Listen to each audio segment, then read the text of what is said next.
straight money over blitzes. What is going on, everybody? Welcome back to another episode of the Money Over Blitzes podcast. My name's Kyle, and first off, I want to start by saying Happy 4th of July to everybody out there. I'm actually recording this the day after the 4th of July, but I hope you all got to enjoy some quality time with family and friends, got to celebrate.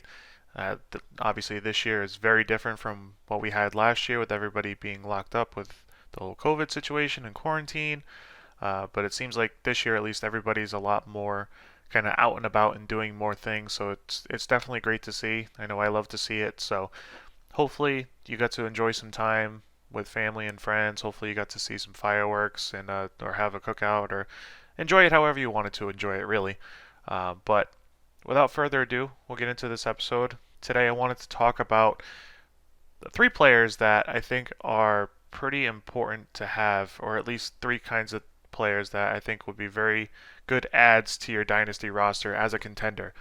This will actually be a two-part series, so this will be three players to buy as a contender, and then the next episode will be three players to buy as a rebuilder. So obviously, two very different directions, but I think there are certain players within the league that you can have on your dynasty fantasy rosters that'll help you regardless, which direction you're trying to go. The goal with this episode is to try and, establish on the contender side what exactly to be looking for. So, without further ado, we'll talk about the first one. He's the man, the myth, the legend, the GOAT, Tom Brady. So, right now, at least according to ADP data, I see him going in the ninth and 10th round. A lot of times this is super flex again we're talking about. So this is somebody that it can be very valuable as your QB2. So finished last year as a quarterback 7, despite coming to a new team, new scheme, new system. I know a lot of people worried about that with him. He felt some growing pains himself with the team and with the offense. So we saw some of those struggles kind of play out from game to game, especially early on in the season. He had to definitely get some extra work in with some of his guys early on last year in the offseason. So by year's end, it led them to a Super Bowl victory, and they looked like a well-oiled machine as the year went on and just seemed to get stronger and stronger. So to me, this is a perfect add to have in your quarterback 2 spot. If you're lucky to get a quarterback 3 spot, even better. But I feel perfectly fine with Brady as my quarterback 2 on a contending team. I know I have him in one league that I'm contending in, so it's a perfect thing to have. So last year he passed for about 4,600 yards and 40 touchdowns. Obviously, you're not getting a ton of scrambling with him, so passing is going to be very important. Thankfully for us and for Tampa Bay, it's a pass-heavy offense. They don't seem to have a strong contender in terms of a running back candidate. You don't have one lead back that's taking all the work. You have Fournette, Ronald Jones, Gio there now, all kind of eating into each other's work, and really they're just looking to pass the ball. Bruce Arians has always been a downfield type passer, push the ball downfield, and now you have Brady into the mix, and he's incorporated his style of offense coming over from New England a little bit at least, so it's kind of a mind meld between Brady and Bruce Arians, but it's worked out very well for him. Obviously, year one you had immediate success, so why not run it back with that same offense that won you a Super Bowl last year? That's exactly what they did. They returned all 11 starters, I think it was, and a lot of their backups, obviously. So they they're poised to make another run at it again this year, which to me just indicates that the offense is going to be the same. The production we can expect to be pretty much right around the same for Brady. I think 4,500 yards is very attainable again for him again this year. 35, 40 touchdowns, very attainable for him. It seems like if it worked once, try it again and see what happens. So to me, I'm not concerned about the offense at all. Uh, Mike Evans, Chris Godwin, a full year with Antonio Brown now. Of course, you have Gronk coming back, O.J. Howard if he can be healthy, Cameron Brate. Then you have the backs out of the backfield. Ton of weapons for Brady, so I don't see any issues with him whatsoever. And of course, his play hasn't slowed down at all. So he looks as good as he's ever looked uh, despite being up there in age. I think he's 42 now, 43. So that's going to be the big knock on him for any kind of dynasty owner. But in reality, he looks perfectly fine to me.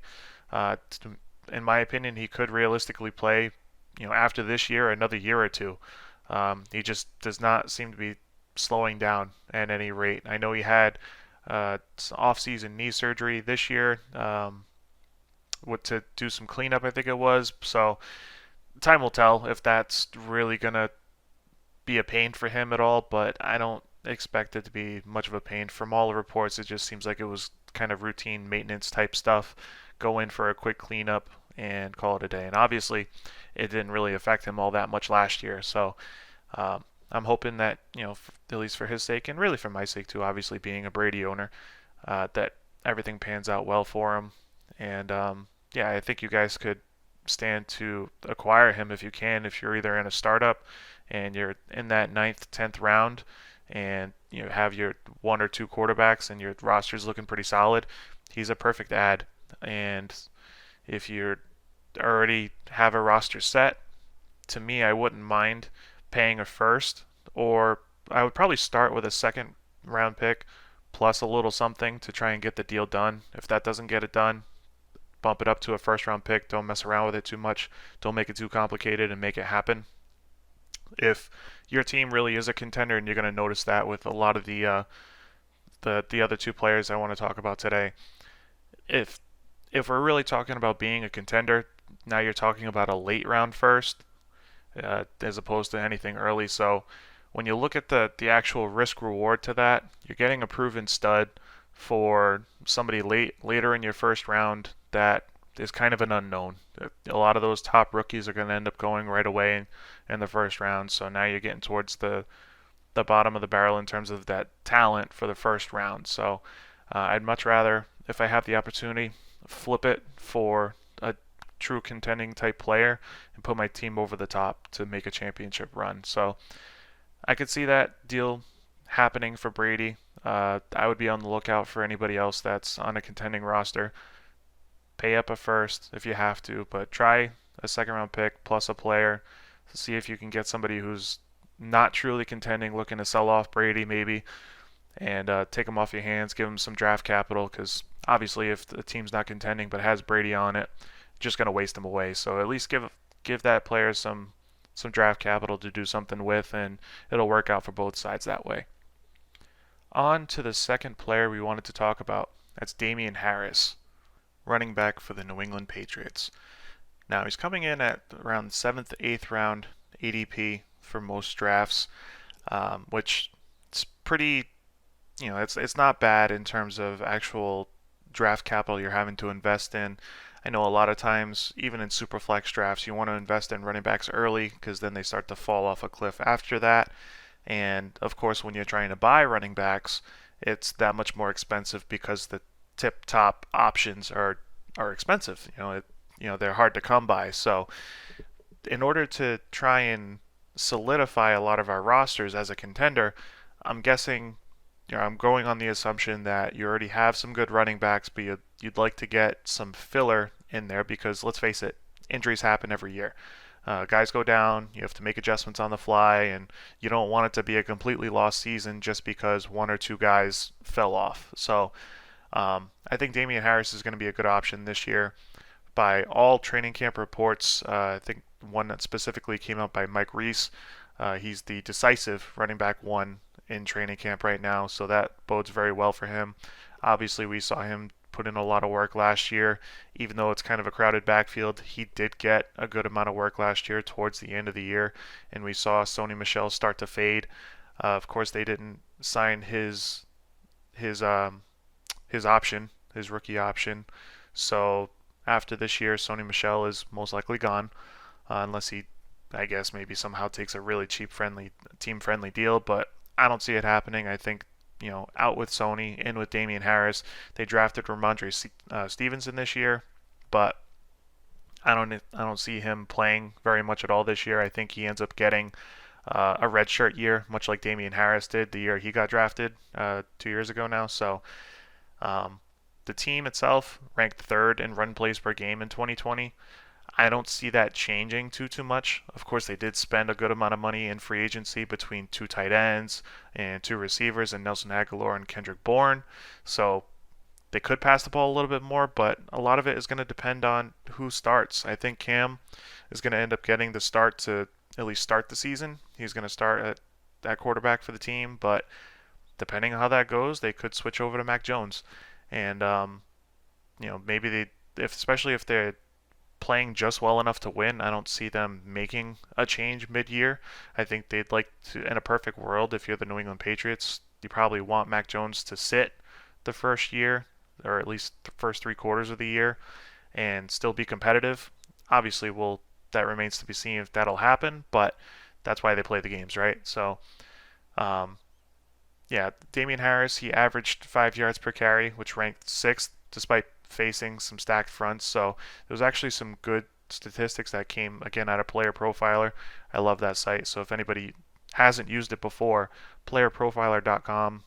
They're not a sponsor or anything, but um, they've a lot of information that you can get there on any individual player you want to look at. So a lot of this it came out of Player Profiler. So they actually his yards per carry was in terms of average defenders in the box, excuse me, had 7.4, which basically was the toughest that anybody could face in the league. On average, you had 7 defenders in the box every down that Damian Harris was on the field. Um, and he had a stacked front carry rate of 42.3%. So he was still getting those carries even though the box was stacked with defenders. Didn't matter. Still averaged that 5 yards per carry. And to me, that just screams that he does well. Found those little slivers of holes that he could get through the seam and then make some plays a little bit downfield. Break tackles and just be an elusive running back and make something out of what you would think is a no-win situation. So to me, I think that he could stand to have a really good year too if Mac Jones ends up coming in at all. Then maybe his receiving work goes up. I don't trust Cam Newton to throw him the ball too much. He's, again, a scrambling quarterback, so you don't really see that happen too much with running backs. That's kind of the knock on running backs with mobile quarterbacks is they don't really get too much pass catching work. But Damian Harris did what he did last year without any receiving work. So to me, that's pure upside in his favor potentially if you end up having Mac Jones take over at any point. Mac Jones isn't the most fleet of foot by any means, so those cheap dump offs could end up going to Damian Harris if his role ends up expanding a little bit in year 2 of actually being on the field. Of course, they still have James White there too, but that's a year-to-year type thing. So I'm sure Damian Harris will end up getting a good amount of work. They drafted him fairly high. I expect they're going to want to use him too. So to me, you should be able to pay a second plus a little bit something maybe to get him, to even start with a second round pick and see how that goes, because yes, he is probably the starter out of the New England backfield, but the common theme that a lot of people will think is it's a crowded backfield, and you may feel that when you're trying to acquire him. It's like, do I really want to take on this player because there's so many bodies in that backfield and it's a Bill Belichick system and you never know which running back you can trust? I think last year kind of showed a little bit of what they want to do to be successful with either Cam Newton or a rookie quarterback, uh, you know, behind center. So I think they're going to want to try and establish the run a little bit more, play a little bit more closer to the line of scrimmage, much like they did last year. They have those two tight ends, so they can block. Hunter Henry can block. Jonnu Smith did a good amount of blocking over at Tennessee for Derrick Henry. He didn't go out on a ton of routes, but they're still going to get theirs, I think. But I think it's Damian Harris's backfield to own, at least this year, and then beyond that, see what happens. But again, we're talking about running backs that usually are very pricey in order to get any kind of real value out of it. So we're trying to look for those value plays where we can find them. And I think Damian Harris is going to be one of those value plays this year, to where it might not look pretty, but I think by the year's end you'll have solid running back production where you need it. Now the last guy I want to talk about to end off this episode is none other than my man, Robert Woods, or Bobby Trees, as he's called in the streets. Fifth to sixth round ADP, so I think people are starting to catch on to the hype, or what usually, honestly, has been the most disrespected player, I think, in for years, the past few years at least, but it seems like the hype is starting to catch up on him a little bit, but I still think that he can return a lot of value for contending teams. Um, Historically, the last 3 years in a row, he's had a low end wide receiver one or high end wide receiver two finish, and that was with Jared Goff at center. Obviously, we know now that he's going to end up with Matthew Stafford, and to me at least, and I think to a lot of people, that's a significant quarterback upgrade where he could end up with a lot more of those downfield throws that weren't happening with Jared Goff. I don't think Sean McVay really trusted Goff to make any of those big time throws, and that's really where Robert Woods can thrive downfield. Of course, I think him and Cooper Kupp are still going to get theirs, and of course they have under McVay. Both have really kind of finished in the same kind of category in terms of finishes, but I think Robert Woods, at least in my opinion, has been a lot more consistent. So to me, he's a safer option to have. Plus, he gets a lot of the rushing work too. So it seems like every year he's finishing with at least 2 or 3 rushing touchdowns on jet sweeps and certain plays like that. So you get that little bit of rushing upside with a Robert Woods. And of course, you still get the receiving work from Robert Woods. And this is all, of course, in PPR leagues where that's kind of really where he makes his living. So I think for him, you can expect a little bit more big play ability this year. I think that Sean McVay is going to trust Matt Stafford a little bit more to make some of those throws. All the reports out of camp, McVay is just raving over Stafford and how good of a quarterback he is, how good of a leader that he is. So I think that it's really going to unlock this Rams offense and maybe be a little bit more dynamic than what we're used to seeing. But for Woods, 8.1 targets a game last year. That ranked 12th. So again, that's in a 12-team league. That's still a wide receiver one type volume that we're talking about. So to me, he's going to be a great add for anybody. And I think he can be had for a first round pick. I know I was trying to sell Robert Woods in the offseason for a first round pick. Not a lot of people are trying to buy it, but to me, again, that just kind of speaks to the disrespect that he gets. He's only 28 years old, I think 28, 29 years old now. He's still going to be viable for another 3 to 5 years at least. He's a wide receiver. His game isn't predicated on speed or just being a big body and he's getting beat up all the time. That's not him. He's a smooth route runner. He gets those jet sweep runs, so he's not taking a lot of contact like that. Gets good amount of separation. So to me, he's still viable and he's very good for a contender. He's still one of those guys that I feel like at least has been slept on recently, and I think this year's kind of going to be his coming out party a little bit. And yeah, if you can get him for a second round pick plus another receiver or something, even better. But I think honestly, what it's going to take now that people are probably starting to catch on a little bit, at least by his ADP. It looks like people are starting to catch on, but we'll see as the year plays out. I think a first round pick is very safe. And again, it goes to what I was saying about Tom Brady before. If you really expect to be a contending team, you're talking about a late first now. It's not a mid first. It's not an early first unless something goes catastrophically wrong. You're talking about a late first. So to me, spending a late first to get a very solid receiver, if you're a little bit lacking in that area or you just want that added depth, it's worth it to me.